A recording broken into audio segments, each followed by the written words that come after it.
Selamat pagi pemirsa. Independensi Komisi Pemberantasan Korupsi atau KPK kembali mendapat sorotan. Fairness mereka dalam menegakkan hukum kasus rasuah atau korupsi dipersoalkan ketika tiba meminta keterangan Ketua Umum Partai Kebangkitan Bangsa Muhaimin Iskandar dalam perkara pengadaan sistem proteksi tenaga kerja Indonesia di Kementerian Ketenagakerjaan dan Transmigrasi.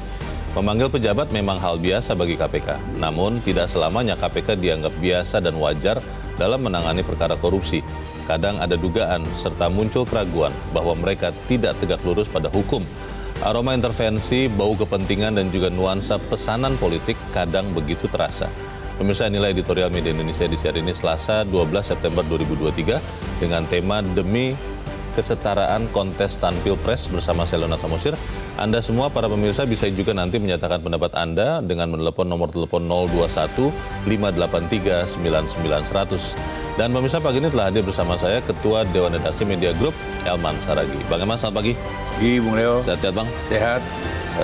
Tidak sedang diperiksa apapun nih. Ini kita harus jelas dulu nih, supaya kemudian tahu kalau mau diperiksa atas dasar apa dan kapan, begitu Bang. Tapi itu udah diperiksa itu tuh udah nggak ada masalah. Tidak masalah. Sepanjang kita bersih, kenapa harus takut? Ya? Kalau bersih kenapa harus risih ya? Kenapa risih? Tapi masalahnya kalau yang diperiksa hanya Bang Elman, saya tidak diperiksa kan jadi tanda tanya juga Bang. Di situ menjadi soal. Oke, sebelum kita bahas editorial Bang Elman dan pemirsa, kita lihat dulu berita-berita yang diperhatikan media Indonesia. Ini yang pertama adalah headline media Indonesia untuk hari ini. Anda bisa lihat di harian Anda pemirsa terkait dengan harga beras ini Bang Elman.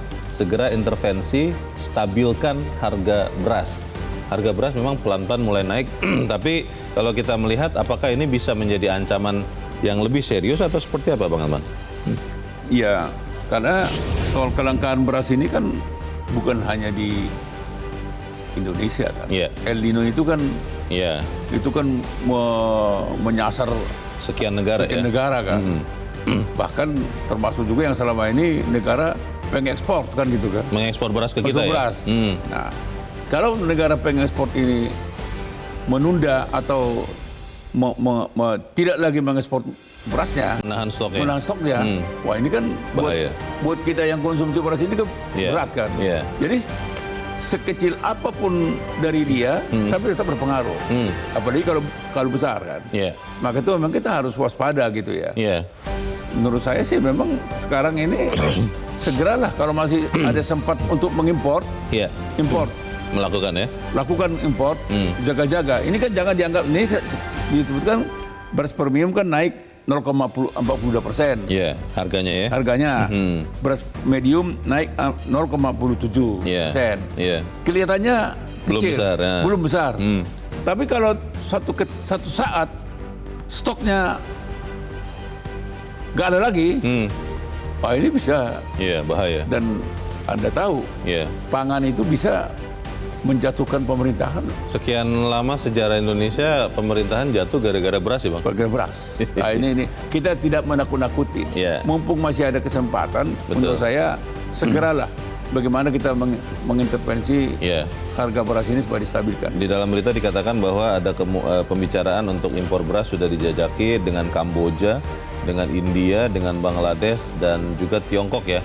Ini kita harapkan juga bisa mengamankan stok beras Indonesia. Mumpung masih ada kesempatan, lakukan. Baik, kita harapkan upaya intervensi untuk menstabilkan harga beras ini berhasil, supaya kemudian kita tidak melihat inflasi juga yang bisa melonjak karena kenaikan harga beras. Kita tinggalkan berita itu, kita ke berita selanjutnya di halaman 2, di halaman dalam harian Anda pemirsa. Ini sesuatu yang kontroversial ini Bang Elman. Memajaki judi online melanggar hukum. Nah ini kan judi sendiri masih dilarang di Republik ini. Tapi faktanya kalau kita buka handphone Bang, itu langsung muncul tuh iklan-iklan kelihatannya seperti game, tapi sebetulnya itu adalah judi online. Nah ketika usulan memajaki ini dikeluarkan, ini artinya apa nih? Apakah mau melanggar hukum, atau mau realistis, atau mau menyerah kepada bandar-bandar judi online, atau seperti apa Bang Elman? Ya sebetulnya kan memang pastilah kita tidak sependapat ya. Kalau ini kan kalau memajakin itu kan sama dengan melegalkan. Menerimanya ya. Menerimanya kan. Sebuah fakta. Mau tidak mau kan. Tetapi kan sebetulnya kan sepanjang pemerintah ini kita kan sudah lihat bagaimana mereka mengusahakan supaya judi online ini dihapus, diberantas. Tapi setiap kali ditutup, muncul lagi kan. Iya. Nah, jadi ini kan tidak mudah. Jadi mungkin cara untuk memajaki judi online ini juga bisa juga membuat mereka mikir-mikir kan. Kalau dikasih dilegalkan, pajaknya tinggi, setinggi mungkin, kan begitu kan. Menurut saya sih mungkin ini bisa jadi. Walaupun tentu saja kita pasti akan diprotes orang kan. Iya kan? Iya. Karena seperti kalau ingat Bang, zaman dulu ya, saya masih ingat itu Gubernur Jakarta Ali Sadikin kan melokalisir perjudian, melokalisir pelacuran ya, kalau kita boleh katakan itu. Karena saya ingat Pak Ali Sadikin itu mengatakan ini dua dosa yang susah untuk dihilangkan sama sekali. Jadi lebih baik saya sebagai penguasa wilayah mengamankan masyarakat yang lebih luas dengan melokalisir. Di luar lokasi itu, maka saya akan tindak habis, dan memang keras sekali tindakannya. Ini kan pilihan ya Bang Elman ya. Pilihan bagaimana kemudian ya kita bisa melawan secara moral, tapi juga faktanya adalah susah untuk diberantas. Susah diberantas. Iya. Saya sih kalau tanya jangan. Tapi faktanya di negara-negara sekitar kita aja tumbuh. Iya. Dan pesat pertumbuhannya. Setiap hari Kominfo itu menutup sekian ribu aplikasi judi online, tapi saat itu juga muncul yang baru Bang. Lebih banyak lagi yang muncul. Lebih banyak lagi yang baru. Jadi ya terserah. Iya. Kita mau tetap melarang. Iya. Soal etika ya di situ ya. Soal etika ini juga yang diperbincangkan di berita berikutnya. Di halaman 4, pemirsa, Anda lihat di kolom pemilu dan 2024. Ganjar tampil di Azan TV, KPU, Komisi Pemilihan Umum, lempar ke KPI, Komisi Penyiaran Indonesia. Ini kan menjadi sesuatu yang menjadi rumit Bang Elman, karena disebut-sebut bahwa itu adalah dugaannya kampanye. Tapi kan belum masuk masa kampanye, sehingga KPU, Bawaslu belum bisa menindak apapun. Lalu dikatakan bahwa apa salahnya ketika seorang Ganjar Pranowo ditunjukkan sedang sholat, itu kan sesuatu yang baik. Nah, ini bagaimana nih Bang? Ya, memang ini terkesan abu-abu ya. Jadi sebetulnya ini kan pintar-pintarnya orang saja ini memanfaatkan momen gitu kan. Memang kalau saya sama dia sih nggak ada yang dilanggar. Ganjar itu sholat kok. Tidak ada peraturan yang dilanggar juga. Dan dia tidak mengajak orang untuk memilih dia kan. Dia hanya memperlihatkan saya ini sholat loh. Saya Muslim, saya sholat. Saya Muslim, saya sholat kan. Hanya mungkin pertanyaannya, kenapa selama ini tidak? Katakanlah tidak diperlihatkan. Ketika dia jadi gubernur kok tidak diperlihatkan. Agar begitu kan? Loh, kok sekarang setelah dia dideklarasi sebagai baca pres dan menjelang pendaftaran, menjelang pemilu, tiba-tiba muncul tayangan seperti ini. Jadi orang-orang mau tidak mau menduga-duga, ini Ganjar sedang berkampanye kan gitu. Ada muatan politisnya. Ada muatan politis kan.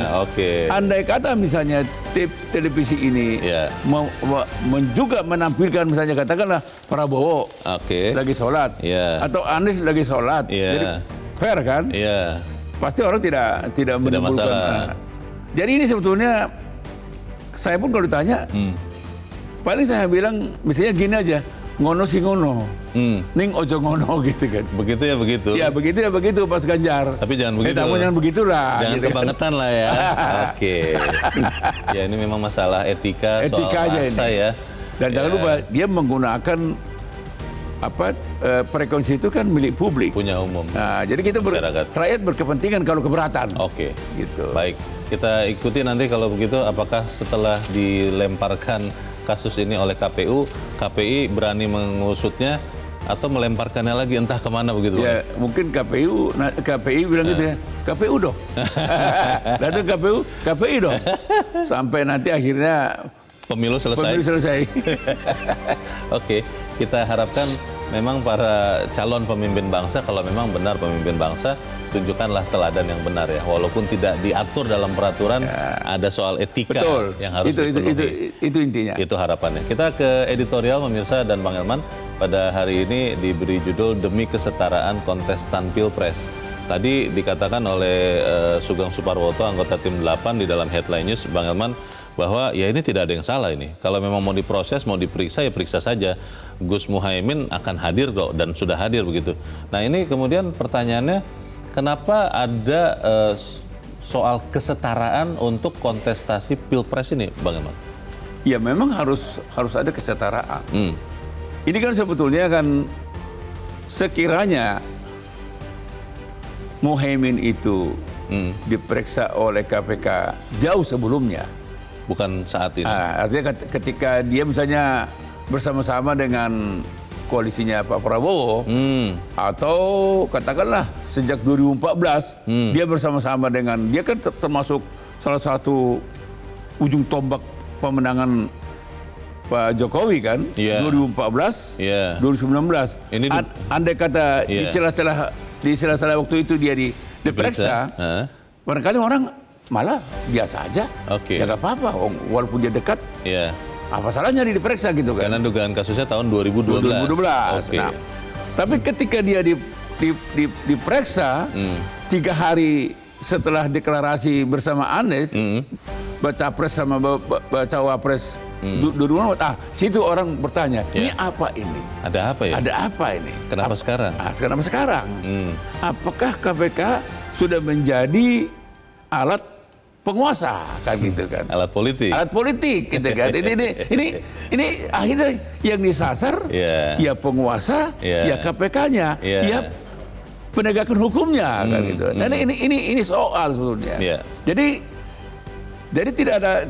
tidak salah ketika Wakil Ketua Komisi 3 DPR Ahmad Sarhoni meminta, nah kalau begitu supaya semua setara, supaya semua merasa adil, boleh juga KPK periksalah semua bakal calon presiden dan bakal calon wakil presiden. Periksa saja semua. Tapi kan katanya harus ada dugaan kasus atau pelanggaran hukum, Bang, baru bisa kemudian diperiksa KPK. Saya setuju itu. Tapi ini sudah terlanjur. Karena Anda tahu nggak, Leo? Sejarah panjang KPK ini juga ya sering juga gelap loh. Anda bisa bayangkan, pernah satu masa mereka mentersangkakan orang bertahun-tahun sampai 5 tahun, tidak ada kepastiannya. Bahkan konon kabarnya ada yang sampai mati dalam status tersangka. Ini kan pernah sejarah kelam seperti itu. Nah, ini yang membuat orang sekarang, ini apa ini? Jadi sehingga apapun dilakukan KPK, apapun dalil dia, ini demi penegakan hukum, orang tidak semudah itu percaya. Baik. Kita akan bahas itu, Bang Elman, dan pemirsa, inilah editorial Media Indonesia untuk hari ini, Selasa 12 September 2023, demi kesetaraan kontestan Pilpres.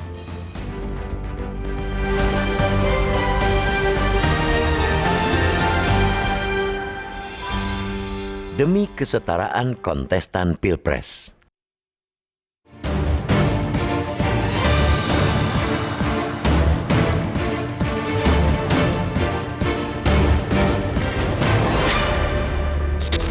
Independensi Komisi Pemberantasan Korupsi atau KPK kembali mendapat sorotan. Fairness mereka dalam menegakkan hukum kasus rasuah dipersoalkan ketika tiba meminta keterangan Ketua Umum Partai Kebangkitan Bangsa atau PKB, Muhaimin Iskandar, dalam perkara pengadaan sistem proteksi tenaga kerja Indonesia di Kementerian Ketenagakerjaan dan Transmigrasi. Memanggil pejabat memang hal biasa bagi KPK. Memeriksa penyelenggara negara juga hal yang lumrah buat mereka. Oleh negara, oleh rakyat, KPK memang diberi mandat memberantas korupsi siapapun pelakunya, apapun jabatannya. Tapi tak selamanya KPK dianggap biasa dan wajar dalam menangani perkara korupsi. Terkadang ada dugaan muncul keraguan bahwa mereka tak tegak lurus pada hukum. Aroma intervensi, bau kepentingan, juga nuansa pesanan politik kadang begitu terasa. Hal itu pula yang terjadi dalam pemeriksaan Caimin pada Kamis 7 September. Caimin dimintai keterangan sebagai saksi dalam kasus yang kejadiannya pada 2012 atau 11 tahun lalu. Dia dipanggil dalam kapasitasnya sebagai menaker dan transmigrasi ketika perkara terjadi. Dalam perkara ini, ex-Dirjen Pembinaan Penempatan Tenaga Kerja dan Transmigrasi yang membawahi proyek kala itu, Reina Usman, telah ditetapkan tersangka. Kendati KPK secara jelas dan tegas menyebutkan pemanggilan Caimin murni tindakan hukum, tudingan bahwa ada faktor politik sah-sah pula mengemuka. Caimin dipanggil hanya berselang 3 hari setelah dirinya dideklarasikan sebagai bacawa pres pendamping Anies Baswedan adalah pertanyaan besar. Sebelumnya, Caimin dipanggil KPK pada Selasa 5 September, namun dia berhalangan. Baru dapat Kamis 7 September memenuhi panggilan. Usia perkara yang sudah begitu tua, lebih dari 1 dekade, kian menguatkan dugaan bahwa pemeriksaan dia ada apa-apanya. Kita menghormati setiap pembenaran yang diajukan KPK, bahwa dibilang penyelidikan perkara tersebut sudah dilakukan sebelum deklarasi Anies Amin, itu versi mereka. Bahwa KPK bergerak karena mendapat pengaduan masyarakat, itu menurut mereka. Realitasnya, banyak juga yang meragukan dalih-dalih itu, dan tak sedikit yang yakin KPK sedang bermain politik.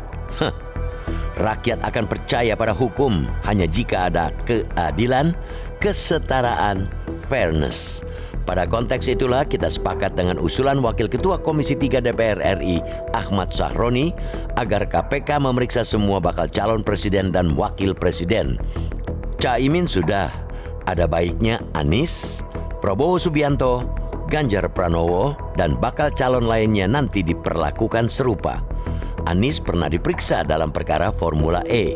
Ganjar tersangkut dalam kasus mega korupsi KTP. Bahkan sejumlah pelaku seperti Nazarudin dan Setia Novanto dengan gamblang menyebutnya menerima 500.000 US dollar. Adapun Prabowo belakangan santer dituding tersangkut proyek food estate. Dengan memeriksa mereka, menelanjangi mereka, menguliti prinsip keadilan tak akan lagi dapat dipersoalkan. Dengan cara itu, tudingan-tudingan miring terhadap KPK termentahkan, kredibilitasnya pun bisa dijaga. Langkah itu juga baik buat para bakal calon, karena tidak akan ada lagi masalah yang bisa dipermasalahkan untuk menelikung mereka dalam kompetisi nanti. Tidak akan lagi yang berhak menyangkut pautkan mereka dalam urusan korupsi. Integritas penting, sangat penting dalam kontestasi Pilpres.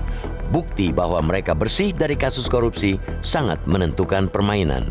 Jika mereka sudah diperiksa KPK lalu dinyatakan steril, tak akan ada lagi yang dapat menjadikan integritas sebagai sasaran serangan. Namun sekali lagi, ini semua tergantung KPK. Apakah mereka semata penegak hukum? Atau memang punya sambilan menampung beragam pesanan?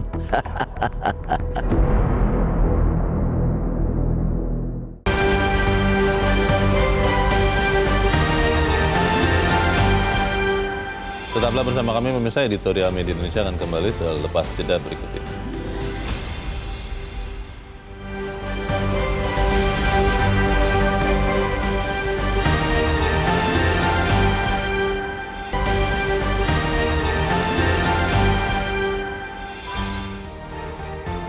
Terima kasih pemirsa, Anda masih bersama kami di editorial Media Indonesia, dan saat ini sebelum kita lanjutkan diskusi kita, Bang Elman, kita mau bertanya dulu. Saat ini kita sudah tersambung lewat saluran telepon dengan mantan pimpinan KPK, Saud Situmorang. Pak Saud, selamat pagi. Selamat pagi, Bang Elman. Ya. Pak Saud, kalau kita mendengar usulan dari Ahmad Sahroni, Wakil Ketua Komisi 3 DPR, untuk memberikan kesetaraan bagi kontestan Pilpres, mengusulkan bahwa KPK periksalah semuanya yang sudah disebut-sebut sebagai baca pres dan bacawa pres, itu bisa dilakukan atau tidak sebetulnya oleh KPK, Pak Saud? Ya bisa, dan saya pikir saya rekomendasikan harus. Ya. Karena bagaimanapun kan kalau kita bicara KPK itu kan bicara penindakan dan pencegahan. Tadi kan disebut-sebut soal itu perspektifnya tentu pencegahan. Karena kan kalau kita ini kan kita mencari pemimpin nih. Pemimpin itu kan prinsipnya good governance. Good governance itu prinsipnya GRC ya. Yeah. Bagaimana governance-nya, bagaimana dia risiko kalau jadi pemimpin, kemudian bagaimana dia kepatuhannya gitu. Oke. Jadi tidak hanya perspektif penindakannya gitu. Apalagi kalau khusus Sedangkan kan khusus Cak Imin kan ada klarifikasi and clear gitu kalau dalam satu acara dengan televisi swasta kemarin. Pak Saud, kalau kita bicara kasus yang diduga atau Muhaimin ini terkait, itu kasus tahun 2012 oleh KPK diperiksa sekarang 11 tahun. Itu sebetulnya memang wajar atau kesannya dibuat-buat atau bagaimana ya? Kalau Anda lihatnya bagaimana Pak Saud? Iya, kalau kita balik ke substansinya. Halo? Iya Pak? Iya, kalau kita kembali ke substansinya, persoalan yang disebutkan itu kan sudah jelas ya bahwa itu ada klarifikasi clean and clear, tidak ada terkait di sana. Terus kemudian kalau lihat proses lelangnya, terus kemudian tidak ada kerugian negaranya, dan saya dengar sudah diganti rugi. Oke. Terus kemudian apalagi yang mau dikejar dari Caimin di situ gitu. Oh, oke. Jadi kesan bahwa memang jangan-jangan ada muatan lain itu bisa jadi benar ya di balik pemanggilan ini ya, Pak Saud ya? Oh iya, itu udah pasti. Coba ada minta keterangan lagi. Di Kemenaker kan sudah menjelaskan bahwa kemarin itu sama perhitungan yang menyangkut katanya ada televisi yang harusnya satu terus digabung, terus kemudian ada pertambahan nilai, which is menurut BPK itu kerugian, dan sudah dikembalikan kerugiannya tahun 2017 lunas katanya. Sudah jelas. Apa lagi dok? Iya, iya. Pak Saud, kalau kita melihat ya masyarakat berpikir atau mengira bahwa menjelang Pilpres ini akhirnya lembaga-lembaga penegak hukum mungkin ini dengan praduga tak bersalah tentunya mungkin menjadi juga bagian dari kepanjangan tangan penguasa, karena ada beberapa kasus yang sudah sekian lama terjadi dimunculkan tahun-tahun ini di waktu-waktu ini. Itu bagaimana ya Pak supaya kemudian benar-benar kita masih percaya kepada KPK, kepada Kejaksaan Agung, kepada kepolisian bahwa mereka benar-benar menegakkan hukum, bukan menjadi kepanjangan tangan penguasa, Pak? Ya, itu mau nggak mau kan kita harus kembali kan pada awal bagaimana KPK harus berdiri. Sekarang dia harus independen, dengan PBB ditandatangani harus independen, kemudian KPK-nya menjadi independen, bagian dari pemerintah. Jadi Leo saat ini khusus KPK ya, kita nggak bisa berharap banyak untuk mereka benar-benar yang disebutnya transparan, akuntabel dan bebas dari konflik kepentingan. Kan sudah jelas, masa Leo kurang bukti ada 19 kali ekspos untuk Anies. Oke. Baik, kita tetap berharap tentunya bahwa penegak-penegak hukum benar-benar ingat kepada sumpah dan janjinya ya pada saat dilantik untuk menegakkan hukum tanpa punya kepentingan yang lain. Untuk saat ini terima kasih mantan pimpinan KPK Saud Situmorang sudah mencerahkan kami. Selamat pagi Pak Saud. Pertanyaannya itu Bang Elman, ketika kasus yang disangkakan kepada Muhaimin 2012 terjadinya 11 tahun yang lalu, kemudian diperiksa sekarang, sulit untuk kemudian menerima bahwa ini memang waktu yang dibutuhkan oleh KPK untuk mencari informasi, mencari kebenaran terkait kasus ini. Sehingga akhirnya orang jadi berpikir bahwa ini kemungkinan memang gara-gara Muhaimin kemarin dideklarasikan sebagai bakal calon wakil presiden yang berseberangan dengan yang dalam tanda petik di-endorse oleh penguasa. Ini bagaimana ya Bang? Supaya masyarakat benar-benar masih percaya kepada penegak hukum kita Bang? Ya, tudingan-tudingan seperti itu yang sulit dibantah. Sulit dibantah? Sulit dibantah. Karena memang kan kurang masuk akal ya. Ketika kasus yang sudah bergulir 11 tahun, bahkan sudah ada tersangkanya, sudah tersangkanya, bahkan sudah ada yang sudah dipenjara ya, dihukum. Masa iya sih sesulit itu untuk mencari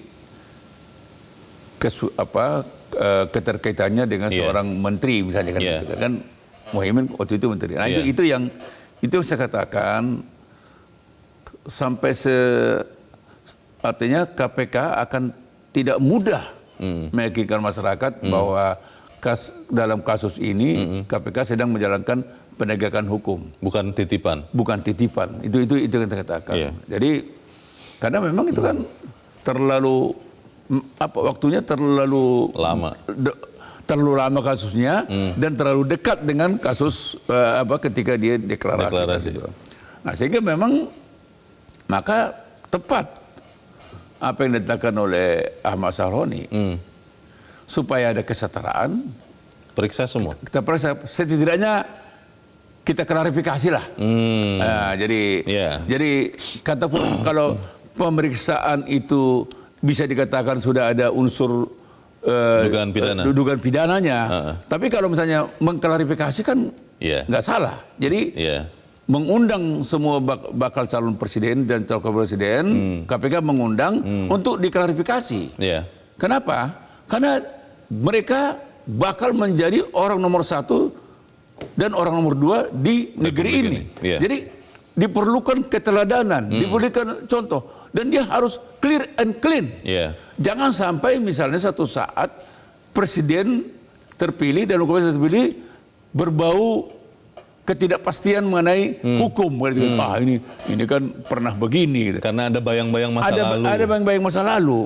Ini menurut saya langkah yang dilakukan oleh Ahmad Saroni itu kan sekian langkah ke depan lebih maju, lebih maju daripada yang diperkirakan orang, ketakutan orang untuk seperti kan Gerindra bilang sedikit keberatan kan. Ini kan belum ada tindak pidananya, kan ini kan nggak boleh katakan. Nah, tapi kan mengklarifikasi bakal calon presiden dan apa yang salah? Bahkan menurut saya tidak hanya mereka. Bakal jadi menteri, yang akan diangkat jadi menteri, yang akan diangkat jadi gubernur, bupati, dirjen, mestinya diklarifikasi dulu. Supaya apa? Supaya mereka terbebas. Kita kan mereka akan menjalankan perintah-perintah mandat dari rakyat kan. Betul. Masa pelaksana mandat malah berbuat kotor. Berbuat tindak pidana gitu. Beberapa kasus yang lain kan Bang Elman kalau kita lihat bermunculan menjelang hajatan Pilpres ini. Kita ingat Kejaksaan Agung memanggil beberapa orang di sekian kasus. Ya Hartarto lah. Erlangga Hartarto dipanggil di kasus dugaan korupsi minyak goreng yang sudah berlangsung sekian lama, yang orang-orang yang lain dalam kasus itu sudah dihukum. Ini belakangan baru dipanggil dan kemudian setelah dipanggil ada perubahan sikap politik dari partai yang dipimpinnya. Kita tidak mau menuduh bahwa itu karena ini dugaan orang ini, Bang, dugaan masyarakat. Akhirnya kan orang jadi berpikir, oh jangan-jangan semua lembaga termasuk penegak hukum memang digunakan untuk kekuasaan. Ini bagaimana, Bang? Itu yang sudah menjadi melekat di dalam benak pikiran masyarakat. Artinya setiap orang yang berbeda paham lah, berbeda kelompok itu rentan untuk diutak-atik itu kan. Dan dari dulu sampai hari ini itu yang kita ragukan tegak lurusnya penegak hukum. Ya kepolisian, Kejaksaan Agung, KPK, bahkan juga kehakiman. Itu sekali lagi mengatakan itu persepsi orang, persepsi masyarakat. Ini kan sulit untuk dibantahkan. Dan memang fakta-fakta seringkali memperlihatkan terjadi gitu kan. Tapi contoh misalnya kan itu tadi Erlangga Hartarto. Kita lihat 12 jam. Kalau kita lihat pemeriksaan 12 jam, mestinya esok harinya atau malam itu juga tersangka gitu. Ini kan setelah itu kan selesai diam, sekarang udah nyaman gitu kan. Tidak tahu ujungnya bagaimana. Sekarang kita nggak tahu apa penjelasan Jaksa Agung mengenai kasus itu. Apakah sudah clear? Itu juga tidak dijelaskan. Apakah Erlangga sudah bersih? Sudah nggak ada lagi apa? Ini tidak dijelaskan oleh Jaksa Agung. Seringkali begitu, Leo. Dibiarkan menggantung. Karena nanti misalnya tiba-tiba jangan-jangan kalau berubah sikap. Ini kan lagi-lagi ini. Ini kan apa? Anggapan, asumsi. Susah dibuktikan. Tapi bisa jadi. Coba, di mana klarifikasi Jaksa Agung mengenai kasus ini? Nggak beberapa hari kemudian periksa lagi mantan Menteri Perdagangan. Apa hasilnya? Kan gitu. Nah, ini yang kita katakan misalnya setelah KPK memeriksa Muhaimin Iskandar, Caimin. Apa dong? Harus ada kejelasan ya. Mana? Ini memang sudah sekian hari apa? Atau memang clear? Apa clear atau tidak gitu kan? Iya. Jadi ini yang perlu ada kepastian hukum. Kan penegakan hukum itu kan salah satu yang tujuannya kan ada kepastian hukum. Iya. Itu yang diharapkan orang. Jadi ada keadilan buat semua. Iya. Kalau ini kan kalau saya misalnya Caimin masih begini-begini saya. Apa hasil pemeriksaan? Apa begitu susah mereka menyimpulkan? Iya. Kan sudah diperiksa. Iya. Sekian ratus jam nih. Setelah pemeriksaan setelah tanggal 7 September kan. Mana hasilnya? Nah, jangan-jangan ini juga akan digunakan. Kalau ini nanti mungkin saya khawatir kalau misalnya elektabilitas Anies sama Muhaimin ini tiba-tiba misalnya sekarang langsung 52%. Naik maksudnya ya? Naik kan? Wah ini TSK. Nah, kita kan tidak tahu. Bisa jadi. Nah, saya tidak menuduh. Tapi kan ini yang kita harapkan harus ada kepastian hukum. Apakah itu pemeriksaan kepolisian, apakah itu pemeriksaan kejaksaan, apakah itu pemeriksaan KPK, harus ada kepastian hukum buat yang diperiksa. Karena salah satu prinsip penegakan hukum kan adalah keadilan itu harus ditegakkan secepat-cepatnya, sesingkat-singkatnya, semurah-murahnya. Kok ini butuh waktu 11 tahun, sekian pemerintahan untuk memastikan kejelasan kasus yang dimunculkan lagi 1, 2, 3 hari setelah orang ini mengambil posisi politik yang tidak bersamaan. Kasusnya Muhaimin ini kan zamannya SBY, ya kan? Sekarang zamannya Jokowi yang sudah mau berakhir. Baik. Tiba-tiba muncul. Kita harus jeda dahulu Bang Elman dan kita lanjutkan selepas jeda. Pemirsa tetap bersama kami, Editorial Media Indonesia segera kembali.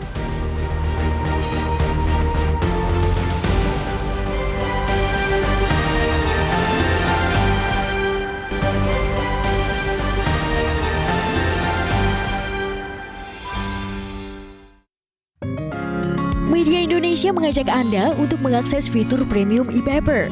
Dengan sajian konten berbasis intelektual dan meneguhkan kebangsaan, Media Indonesia tampil dengan lebih dinamis melalui e-paper Media Indonesia yang dapat Anda akses kapan saja, di mana saja. Caranya mudah, download aplikasi Media Indonesia di Android atau ketik link e-paper.mediaindonesia.com atau bisa scan QR code pada layar kaca Anda. Klik tab e-paper di bagian samping layar tablet Anda.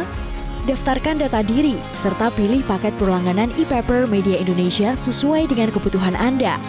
Nikmati juga bonus spesial tambahan 4 halaman rubrik fokus setiap hari. Semua bisa Anda dapatkan hanya di e-paper Media Indonesia. Untuk informasi lebih lanjut, hubungi customer service di nomor 0811 1201 2018 atau kunjungi media sosial @mediaindonesia. Media Indonesia, referensi bangsa. Terima kasih pemirsa, Anda masih bersama kami di Editorial Media Indonesia dan sekarang Bang Elman waktunya kita mendengarkan juga pendapat dari pemirsa Metro TV. Saat ini kita sudah terhubung dengan pemirsa Metro TV di Batam, Kepulauan Riau. Ada Pak John Veto. Pak John, selamat pagi. Selamat pagi Bung Leo, selamat pagi Bung Elman Saragi. Selamat pagi Pak John. Bagaimana Pak? Iya, salam sehat. Silakan Pak, pendapat Anda Pak. Ya, demi kesetaraan kontestan ya, Pilpres. Jadi saya tersipu-sipu juga. Tapi ini kalau saya cermati berapa tahun ke belakang lah, ini memang sudah dipersiapkan yang begini ini. Ya, misalkan contoh ya, kita tidak usah lah kita sekarang ya. Indonesia ini masyarakatnya sudah pintar kok beliau. Ya. Ini anak SD aja bisa membaca alurnya apa, maunya kemauannya apa ini. Anak SD. Anak SD bisa mengerti gitu. Dan ngerti nih. Ya, dan ngerti. Jadi gini. Diperpanjang contoh satu ya, diperpanjang 1 tahun. Jabatan KPK. Ini sudah terjawab. Untuk apa ini? Ya, seperti kemarin ya. Caimin, Muhaimin Iskandar baru berapa hari degrasi, ujung-ujung bisa. Yang kasusnya tahun 2012, coba bayangkan. Ini betul tak nih? Apapun alasannya orang KPK, kita udah tahu kok alurnya begini. Ini baru pemanasan nih, Bung Leo. Permanasan baru nih. Kita akan dipertontonkan dengan dagelan-dagelan yang begitu menyakitkan. Kalau saya itu murahan dagelannya, nilai. Jadi begini, yang apa yang diapakan oleh Ahmad Sahroni itu, itu memang betul. DPR yang Komisi 3 itu betul itu. Harus. Kan ada lagi EKDP, ada lagi banyak ini. Apa nih, periksa aja semua. Bisa-bisa kita jelas ya. Pak Anies ini di Formula E bisa-bisa juga meledak dia. Jadi ini tak bagus kalau begini. Bagaimana kita berbangsa bernegara kok kayak ini? Rusak, makin rusak, bukan makin maju, kita makin mundur kita. Ini sangat berbahaya untuk kehidupan berbangsa bernegara, itu aja. Tidak boleh ya. Baik, terima kasih Pak John Seto. Terima kasih Pak John di Batam, Kepulauan Riau untuk pendapat Anda Pak. Selamat pagi. Di belakang Pak John ada Pak Poli di Ambon. Pak Poli, selamat pagi. Pagi Pak Leo. Pagi Pak Leo. Pagi Pak Poli, silakan Pak pendapat Anda Pak. Selamat pagi seluruh Indonesia. Ya, silakan langsung. Jadi Pak Leo, saya akar rumput Pak Leo dan Pak Elman. Tetapi saya mau bilang begini, kalau apa yang dijelaskan Pak Saud Sitomorang dan Pak Leo, Pak Elman, ini kasus sudah 11 tahun. Nah, kenapa sekarang baru dimunculkan? Saya akar rumput sekali bilang. Jadi persoalan ini menurut saya, kalau kita baca dalam tanda petik Pak Elman dan Pak Leo, kenapa saya bilang begitu? Kalau sudah 11 tahun dan kasus ini sudah terjadi hukuman, kenapa baru diangkat sekarang? Sementara kalau kita bicara bersih-bersih, semua pimpinan itu bersih. Sebelum memimpin negara ini kan harus bersih. Tapi persoalan ini kan sudah lama nih Pak Elman dan Pak Leo. Saya sebagai masyarakat yang di bawah, ini membaca keadaan ini, ada suasana yang saya kalau bisa bilang ini sudah bawa kepada suara politik ini Pak Elman dan Pak Leo. Karena takutnya begitu. Pak Elman dan Pak Leo. Begitu, jadi ada sudah ragu kalau Pak Muhaimin ini naik sebagai wakil presiden, maka hilanglah suara di calon-calon lain. Terima kasih Pak Poli di Ambon untuk pendapat Anda Pak. Selamat pagi. Di belakang Pak Poli ada Pak Abdul Muiz di Palu, Sulawesi Tengah. Pak Abdul Muiz, selamat pagi. Pak Abdul Muiz, selamat pagi Pak. Ya, selamat pagi. Selamat pagi Pak Abdul Muiz. Silakan Pak pendapat Anda Pak. Bagaimana Pak? Ya, Assalamualaikum. Waalaikumsalam Pak Abdul Muiz. Silakan Pak pendapat Anda Pak, langsung Pak. Ya, saya mau mengomentari ini mengenai Pak Muhaimin. Ini ini kejadiannya sama dengan kejadian Airlangga. Sebelum Airlangga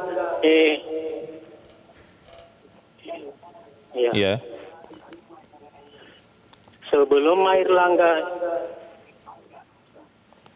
Pak, silakan Pak. Dipanggil sebelum Airlangga dipanggil kejaksaan, dia itu diisukan bergabung di perubahan. Begitu sudah tidak lama kemudian,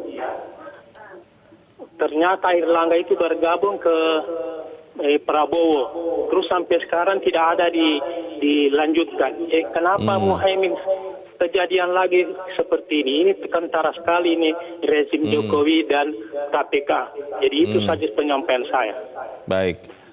Terima kasih Pak Abdul Muiz di Palu, Sulawesi Tengah untuk pendapat Anda Pak. Selamat pagi. Ini akhirnya kan masyarakat jadi berpikir seperti itu Bang. Bahwa ini kebetulan yang lucu lah kalau kebetulan ya. Ini pasti ada kaitan-kaitannya nih. Jadi ini kan coba ya. Kalau kita padukan dari tiga pemirsa ini kan. Tadi John Peto bilang ini kan kelihatan nih arti daripada perpanjangan KPK 1 tahun kan. Rupanya ada yang ditunggu kan gitu kan. Ada pesan nih. Nah terus 11 tahun. Nah terus datang Pak Abdul Muiz, dia bilang gini kan. Saya mengutip Abdul Muiz ya. Kata Pak Abdul Muiz, ternyata rupanya sempat juga Airlangga berlabuh ya di koalisi perubahan ya. Nah, setelah dengar-dengar berlabuh, kata Pak Abdul Muiz saya tidak paham ini. Kita kutip nih. Tidak kutip aja nih. Tiba-tiba Airlangga dipanggil. Nah, inilah yang saya katakan ini tuduhan-tuduhan kan. Jadi tudingan-tudingan. Ini kan sulit untuk dibantah oleh para penegak hukum, apakah kejaksaan, apakah KPK. Ini kan tudingan ini, tuduhan macam-macam kan. Karena memang ini semua apakah ini cara kebetulan atau memang sudah dirancang? Ya faktanya kok kejadian kan gitu kan. Itu yang saya katakan tadi, memang buat KPK dan bahkan buat pemerintah ini sama-sama kurang bagus, ya kan? Tiba-tiba pemerintah dilibatkan ini oleh pemirsa kan, oleh masyarakat. Tadi terakhir Pak Abdul Muiz bilang begitu ya. Ya kan? Nah, ini kepentingan politik. Kepentingan politik ini. Saya sih kurang percaya ya. Tapi kan karena ini udah persepsi, memang pemerintah harus jelaskan ini. Apa benar? Karena ini kan gitu kan. Betul. Maka itu KPK harus juga jelaskan. Tapi kan apapun penjelasan pemerintah, apapun penjelasan KPK, tidak mudah juga orang percaya begitu saja. Karena ini persepsi kan gitu. Betul. Kan. Ini yang kita katakan, makanya memang jangan main-main terhadap penegakan hukum ini. Tadi kan dijelaskan oleh John Petto. Oh ini rupanya toh arti daripada perpanjangan masa jabatan. Karena itu kan memang tidak ujuk-ujuk. Kok tiba-tiba diperpanjang setahun dan MK menyetujui kan gitu kan. Jadi ini rupanya buahnya. Sedang ada yang diintip. Kalau muncul bam. Kalau main catur kita baru tahu nih, oh ternyata kudanya diambil. Tadi pion dikasih. Tadi kan pion kok dikasih. Ternyata mengincar perwira itu. Perwiranya. Ini kejadian kan. Ya kita walau-walam. Tapi apapun dalilnya KPK, apapun dalilnya pemerintah, orang nggak percaya. Bagaimana masa depan penegakan hukum kita, Bang, kalau kemudian sangat kental dengan kepentingan politik dan kita melihat akhirnya masyarakat berpikir seperti itu. Tapi kita harus jeda dahulu, Bang Elman. Pemirsa tetap bersama kami, Editorial Media Indonesia. Segera kembali.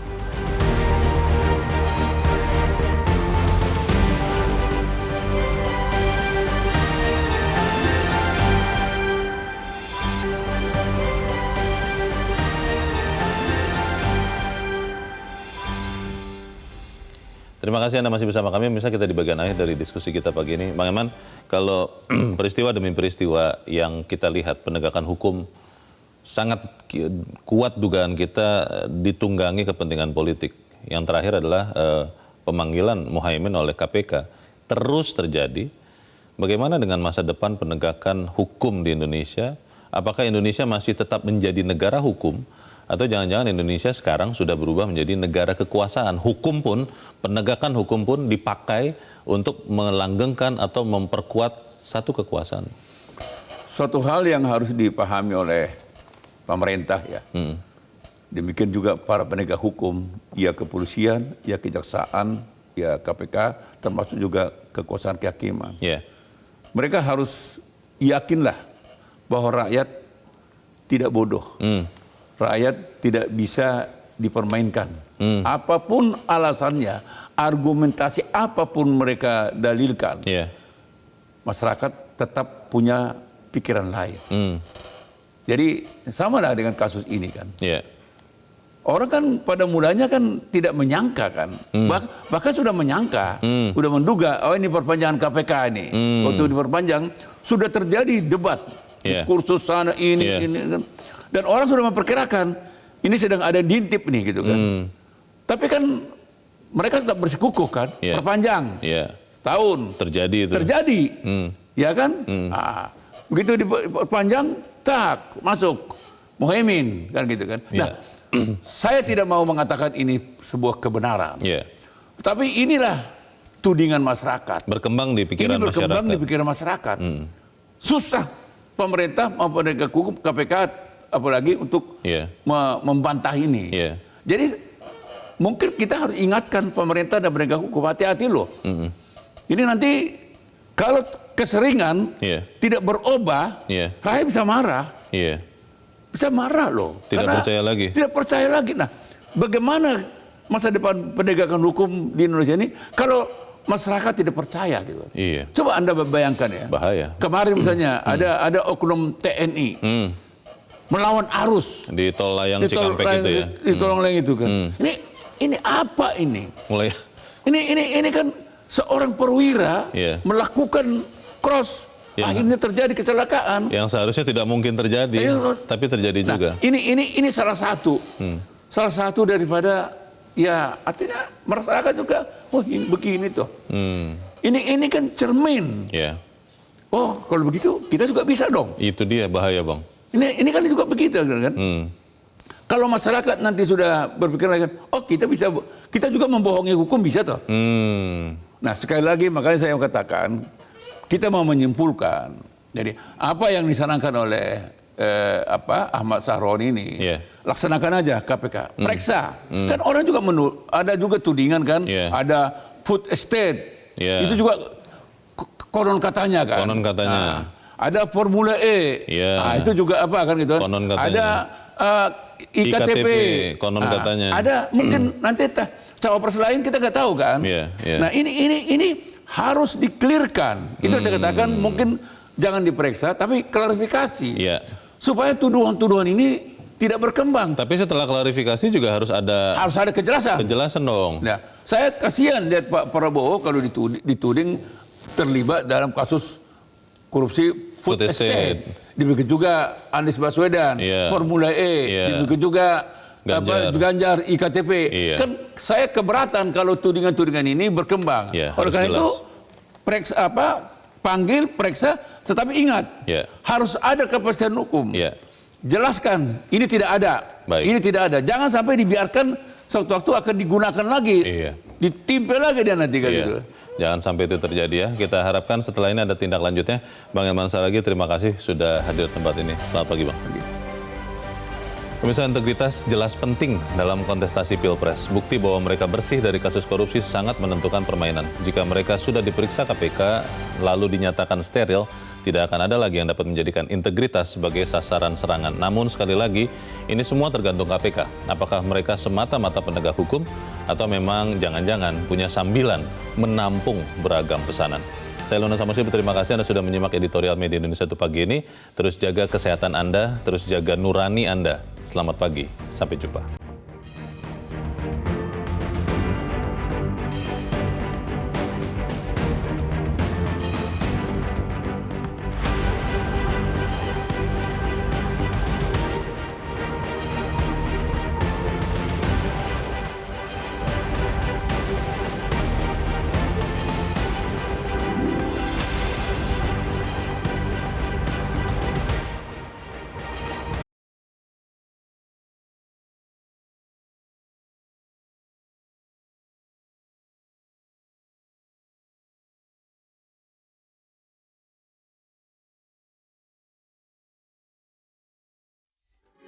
Metro TV. Jelajahi cara baru mendapatkan informasi. Download Metro TV Extend sekarang.